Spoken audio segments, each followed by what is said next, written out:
ಕಾರ್ಯಕ್ರಮಕ್ಕೆ ಇನ್ನ 11ನೇ ಹಮ್ಮಿಕೊಳ್ಳಲಾಯಿತು. ಈ ಕಾರ್ಯಕ್ರಮಕ್ಕೆ ನಮ್ಮ ಸಾರ್ವಜನಿಕರು, ನಮ್ಮ ಮುಖಂಡರು ಎಲ್ಲ ಇಲ್ಲಿ ಆಗಮಿಸಿದ್ದಾರೆ. ನಾನು ಈ ಕಾರ್ಯಕ್ರಮಕ್ಕೆ ಸುಮಾರು 1 ತಿಂಗಳಿಂದ ಸತತ ಮಾಡ್ಕೊಂಡೆ. ನಾನು ತಿಂತೀನಿ, ಒಂದು ತುತ್ತು ಅವ್ರಿಗೂ ಕೊಡಬೇಕು ಅಂತದ್ದು ನನ್ನ ಆಸೆ ಇತ್ತು. ಆದ್ದರಿಂದ ನಾನು ಲಕ್ಷಾಂತರ ರೂಪಾಯಿ ಖರ್ಚು ಮಾಡಿ ನಾನು ಯಾರ ಹತ್ರನೂ ಹೋಗ್ಬಿಟ್ಟು ಕೈ ಚಾಚಿಲ್ಲ. ನಾವು ಯಾರ ಲೀಡರ್ ಹತ್ರನೂ ಹೋಗಿ ನಾವು ಸ್ವಂತ ನಮ್ಮ ಕಾರ್ಯಕರ್ತರು ನಾವು ಸೇರಿ ಹೆಮ್ಮೆಯಿಂದ ಈ ಕಾರ್ಯಕ್ರಮ ಮಾಡಿದ್ದೀವಿ. ಆದ್ದರಿಂದ ನೀವು ಮಾಧ್ಯಮದವರು ಬಂದಿದ್ದೀರಾ, ಒಳ್ಳೆ ನನಗೆ ಖುಷಿ ಆಗ್ತಾ ಇದೆ. ಆದರೆ ಒಂದು ನೋವು ಏನಾಗ್ತಾ ಇದೆ ಅಂದರೆ ನಾನು ಈ ಸಂದರ್ಭದಲ್ಲಿ ಹೇಳಕ್ಕೆ ಇಷ್ಟಪಡ್ತೀನಿ.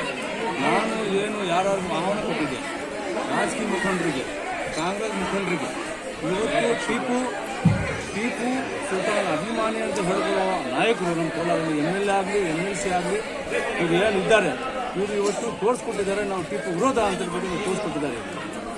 ಇವರು ಹೇಳ್ಕೊಟ್ಟಿದ್ದಾರೆ. ಇವಾಗ ಕಾರ್ಯಕ್ರಮಕ್ಕೆ ಬಂದಿಲ್ಲ ಅಂದರೆ ಕಾರ್ಯಕ್ರಮ ಮಾಡ್ತಾರೆ. ನನ್ನ ಮನೆ ಕಾರ್ಯಕ್ರಮ, ನನ್ನ ಮಗಳ ಮಧ್ಯೆ ನನ್ನ ಕಾರ್ಯಕ್ರಮ ಮಾಡಿಲ್ಲ. ನನ್ನ ಕಾರ್ಯಕ್ರಮ ಮಾಡಿದ್ದು ಹಜರತ್ ಟಿಪ್ಪು ಸುಲ್ತಾನ್ ಚಳಿದಂತ ಇವರು ವೀರ, ನಮ್ಮ ಮೈಸೂರು ಹುಲಿ ಅಂತ ಮಾಡಿದ್ದು. ಇದು ಅವರು ಈ ಕಾರ್ಯಕ್ರಮ ಬಂದಿಲ್ಲ ಅಂತ ನನಗೆ ಬಹಳ ಬೇಸರ ಆಗಿದೆ. ಟಿಪ್ಪು ವಿರೋಧಿಗಳಂತ ನಾನು ಹೇಳೋಕ್ಕೆ ಇಷ್ಟಪಡ್ತೀನಿ. ಸುಮಾರು 1000 ಕಿಟ್ ವಿತರಣೆ ಆಗ್ತಾಯಿದೆ. ಇವಾಗ ನೀವು ನೋಡ್ತಾ ಇದ್ದೀರಾ ಎಷ್ಟು ಕಿಟ್ ವಿತರಣೆ ಆಗ್ತಾಯಿದೆ ಅಂತ.